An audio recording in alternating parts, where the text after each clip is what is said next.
ಈ ಒಂದು ಏನೋ ಆಲ್ಬಮ್ ಸಾಂಗ್ ಇದೆ PRK ಪ್ರೊಡಕ್ಷನ್ ಅಂಡರಲ್ಲಿ ಬರುವಂಥದ್ದು ಎಷ್ಟು ಖುಷಿ ಇದೆ. ಎಸ್, ನಾನು ಸ್ಟಾರ್ಟಿಂಗಲ್ಲಿ ಅದೇ ಹೇಳಿದ್ದು.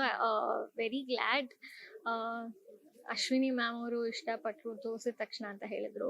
ಆ್ಯಂಡ್ PRK ಆಡಿಯೋ ರಿಲೀಸ್ ಆಗ್ತಿದೆ. ಎಲ್ಲರಿಗೂ ನಿಜವಾಗ್ಲೂ ಕಮಿಂಗ್ ಫ್ರಮ್ ನೋವೇರ್ ಏನು ಬ್ಯಾಕ್ಗ್ರೌಂಡ್ ಇಲ್ಲದೆ ನಮ್ಗೆ ಈ ಥರದ್ದೆಲ್ಲ ತುಂಬ ಮ್ಯಾಟ್ರ್ ಆಗುತ್ತೆ. ಬಿಕಾಸ್ ನಮಗೆ ಗೊತ್ತಿರಲ್ಲ ಇಂಡಸ್ಟ್ರಿಯಲ್ಲಿ ಏನು ಮಾಡಬೇಕು, ವಾಟ್ ಟು ಡೂ, ಶೋಸ್ ಮಾಡ್ಕೊಂಡು ಹೋಗ್ಬೇಕಾ, ಈ ಥರ ಏನೋ ಪ್ರಾಜೆಕ್ಟ್ಸ್ ಮಾಡಬೇಕಾ, ಏನೋ ಒಂದು ನಮ್ಗೆ ಐಡಿಯಾ ಇರಲಿಲ್ಲ.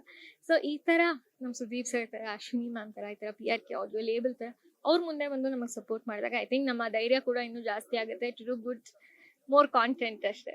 ಒಂದು ಮಾತಿದೆ, ಸಿನಿಮಾ ನೋಡೋದಕ್ಕೆ ಜನ ಬರ್ತಿಲ್ಲ, ಅದ್ರ ಬರ್ತಿಲ್ಲ ಅಂತ. ಸೊ ಏನ್ ಅನ್ಸುತ್ತೆ ನಿಮಗೆ? ಐ ಥಿಂಕ್ ಯಾರೋ ಒಬ್ರು ಒಂದು ಸಾಂಗ್ ರಿಲೀಸ್ ಮಾಡ್ತಾರೆ, ಏನೋ ಟ್ರೇಲರ್ ಬರುತ್ತೆ, ಇನ್ನೇನೋ ಬರುತ್ತೆ, ಆವಾಗ ನೀವು ಜಾಸ್ತಿ ಅದಕ್ಕೆ ಎನ್ಕರೇಜ್ ಮಾಡಿ. ನಿಮ್ಗೆ ಇಷ್ಟ ಇದೆ, ಪ್ರಾಜೆಕ್ಟ್ ಹೇಗಿದೆ ಅನ್ನೋದನ್ನ ಹೇಳಿ ತಿಳಿಸಿ. ಅದ್ರ ಬದಲು ಅದು ಮಾಡೋವರೆಗೂ ಐ ಥಿಂಕ್ ನಮಗೂ ಧೈರ್ಯ ಬರಲ್ಲ. ಜಸ್ಟ್ ನಮ್ಮ ಇಂಡಸ್ಟ್ರಿಲಿ ಇಲ್ಲ ಅನ್ನೋದ್ರ ಬದಲು ಶಾರ್ಟ್ ಮೂವಿ ಆಗಿದ್ರು ಪರವಾಗಿಲ್ಲ, ಪ್ಲೀಸ್ ಅದಕ್ಕೆ ಸಪೋರ್ಟ್ ಮಾಡಿ. ನಾವು ಒಂದು ಸ್ಟೆಪ್ ಮಾಡಬೇಕು. ಬಿಕಾಸ್ ಆವಾಗಲೇ ನಮ್ಮಂಥ ಎಷ್ಟೋ ಜನಕ್ಕೆ ಒಂದು ಧೈರ್ಯ ಬರೋದು.